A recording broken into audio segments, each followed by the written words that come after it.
County Sports Report presents the season preview with the Kings Academy Lions and Coach Stephen Alexander. Today with Coach Stephen Alexander and the AD here at the Kings Academy in your first year. Tell us a little bit about yourself, Coach. Grew up in Pennsylvania. I spent most of my life in Virginia. I'm a son of a football coach and an athletic administrator, so bounced around a bunch of independent schools in Virginia, and then spent most of my career in Virginia as well, coaching independent schools, working as an administrator as well.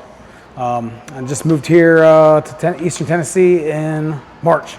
So love it so far. It's a great place, beautiful area, and I got 3 daughters.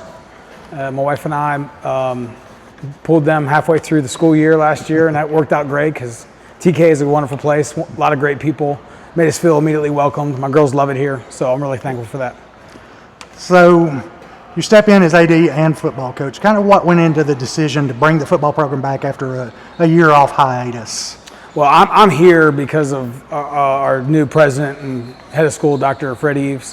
He and I connected in November about this job, and football is going to be a priority for him. Athletics, co-curricular activities. He wants to be excellent. I found that he and I shared a lot of the same values and vision. And they became really interested in kind of what he had planned for this place. I saw, I know the school's kind of had a rough go of it with football the last few years. Didn't have a team last year and only won 2 games in the 2 years combined prior. But I didn't see necessarily the school for that stuff. I saw kind of it as a diamond in the rough, somewhere where you could build something special, and very intrigued about it. And as conversations kept going, and we made visits to the school, and we loved the area. God had His hand in it, and we ended up here. What does it mean to you personally to be the coach, leading the Lions back onto the field? I was fortunate enough last year to be at Roanoke College in Roanoke, Virginia. They will bring football back for the first time since 1942. So it was a great, I had no idea that I ended up being at a school a couple months later that was doing the same kind of thing with not nearly as long a hiatus, but I did learn a little bit about what goes into that, and it really did excite me because I saw the excellent way that Coach Steinspring did it up there in Roanoke, and the benefit the football had on the school, the community, and I'm a big believer in the value of high school athletics, especially football for young men, for independent schools, for communities. So I'm super excited to be on the front lines of it, trying to figure it out, and I'm pretty excited about how things are going. How has the response been from the students, faculty, the community so far? It was great. When I first got here, the first morning weight room session I came to, we had 5 guys, and that's not football, that was all sports. 2 weeks later, we had more than 20. So I was really pumped at how quickly they responded to maybe a new way of doing things. We have an incredible strength coach named Kobe Jones. We're really fortunate to have him here. He does an amazing job, and he has an infectious energy. So it was really a quick response. Of course, the community and the school itself, I think, is excited to have football. Man, it's Eastern Tennessee.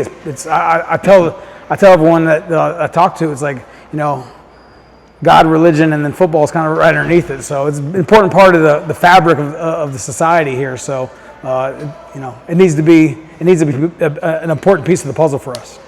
So when you got here, you've been here about 5 months. What have been some of the biggest things that you realized and the challenges that you've had in getting the program built back up?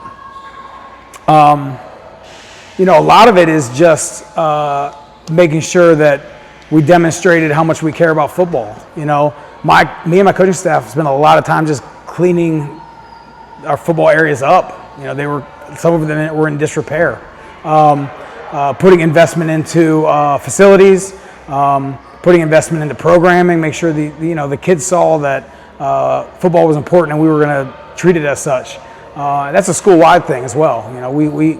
We have 2 rules in our program. The second rule is protect the house. That means we don't walk past trash. We make sure that we take care of our facilities, take care of the people in our community. So that's an important part of our culture. What have you learned about this group of players so far during that process, and what has impressed you the most about their commitment to the process? We were a little bit behind everybody. Right. And I told them at the beginning, we essentially started camp on July 20. And I told the guys, there's not a lot of teams around here, or really in the country, that are going to have to face some of the challenges that we face as a program. And they really bought into doing the things to make up for lost ground. Mm-hmm. So I'm super impressed with their commitment to the grind, the work that it takes to be a good football program, the mental attention to detail that it takes, the physical training. They've responded to every challenge. It hasn't been easy, but we all knew that from the start there's going to be a difficult process. So I'm really proud of them. They've bought in. They want to be here. This school needs leadership from the student body that is excited to be here, and we have a football team full of guys that are pumped, and that's going to make a big difference beyond the field, beyond the football arena. So, and I'm sure in your mind you're not just building a team, you're building a program back up. What kind of culture and identity do you want your guys to have? I mean, you've got a really good background, 3 state championships, the 5 runner-ups there at North Cross. What do you want that identity to be for your football team? The championships and all that stuff, those wins, it is a result of commitment to kind of being a champion. Not winning a championship, but being a champion. We talk about that a lot. We don't worry about winning championships. We worry about being a champion on a daily basis. And so culturally, that's a big step. That's a big, important point for us.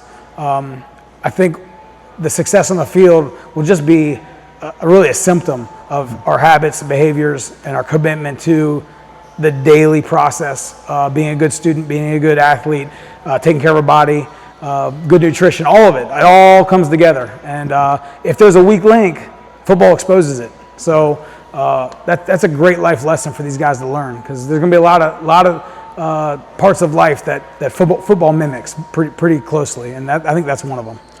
Who are some of the guys that have stepped up for you so far as leaders for your team? A guy named Ben Braden. Ben was the only returning junior we had in the program.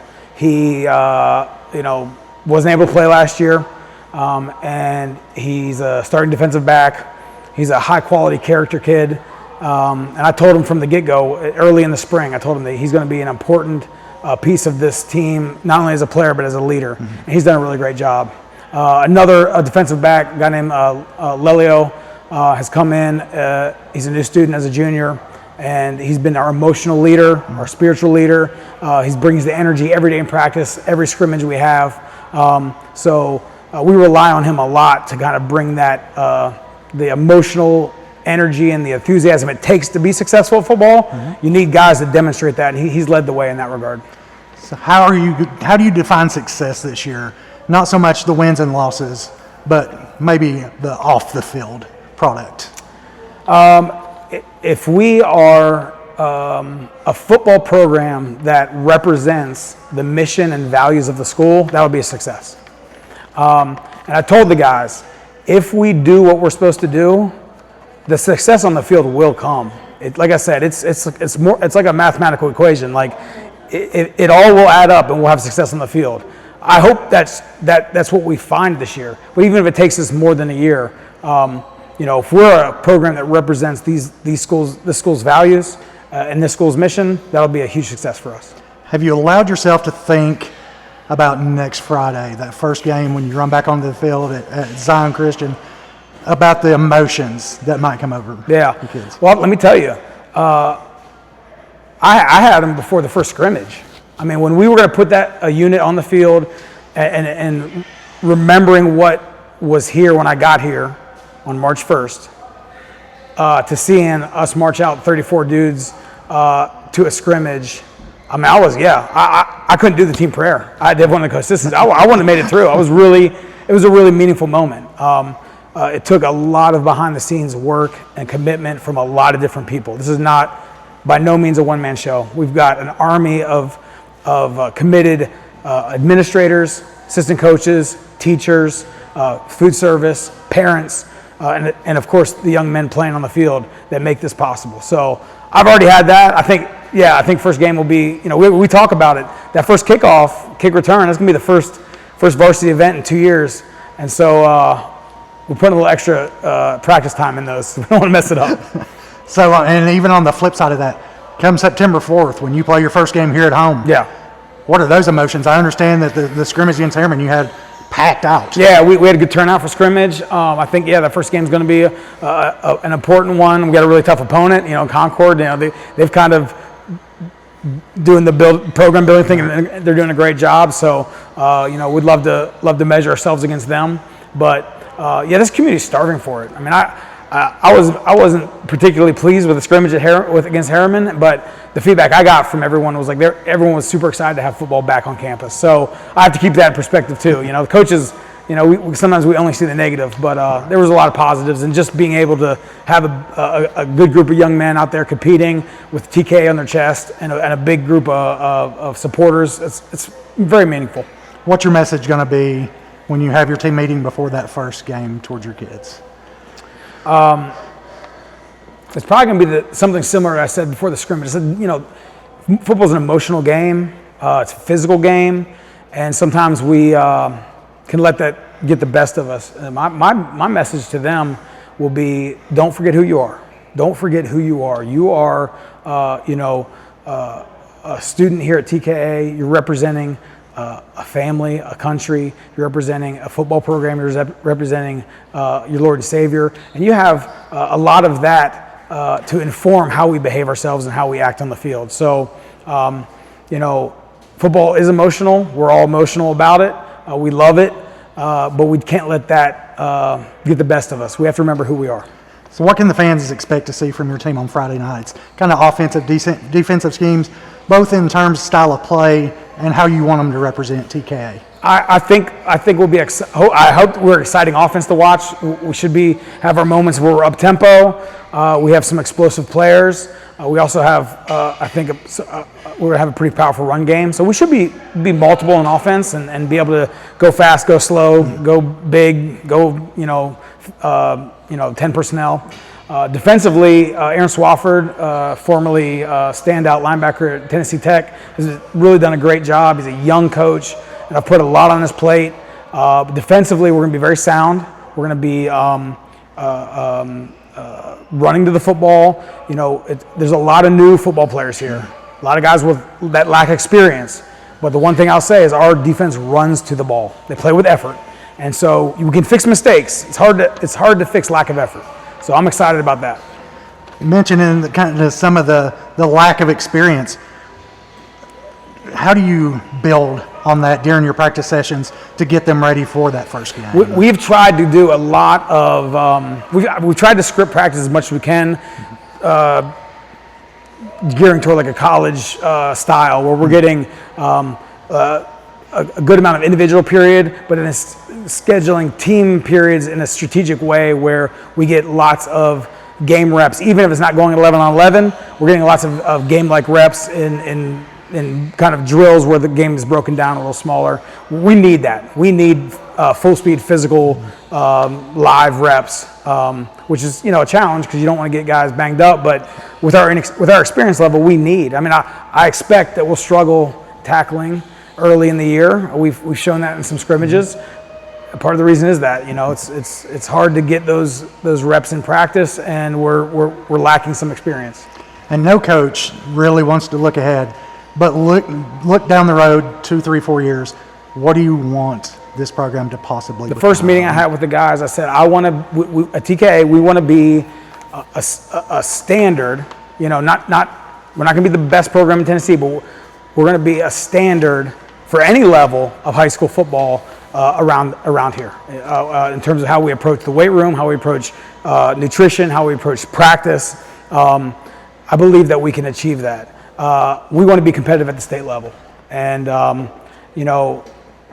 a lot of factors that will determine how quickly we get there, but I think we're ahead of schedule.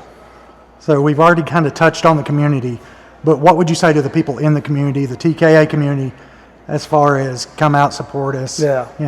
I would say, first of all, thank you for welcoming me, my wife, my daughters, our family, thank you for welcoming a lot of newness to the school. Dr. Eves has brought a lot of newness and excitement, and sometimes change, even when everyone realizes change is necessary, it's not easy. So I appreciate that. And I appreciate all the support. These parents have been incredible, supporting us on our trips, supporting us here on campus. And, I would say make some noise. Not when we have the ball, but make some noise.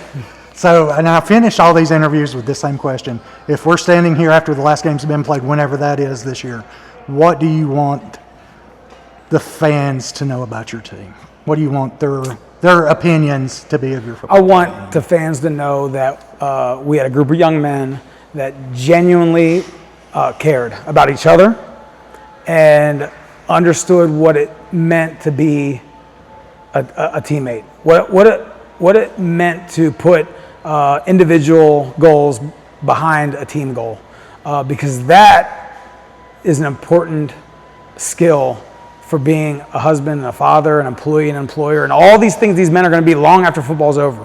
Even guys that, I've coached with guys that played in the NFL, they retired and they were still young men. They made it to the highest level possible. So I tell these guys, football's going to be over when you're very young, even if you make it to the NFL.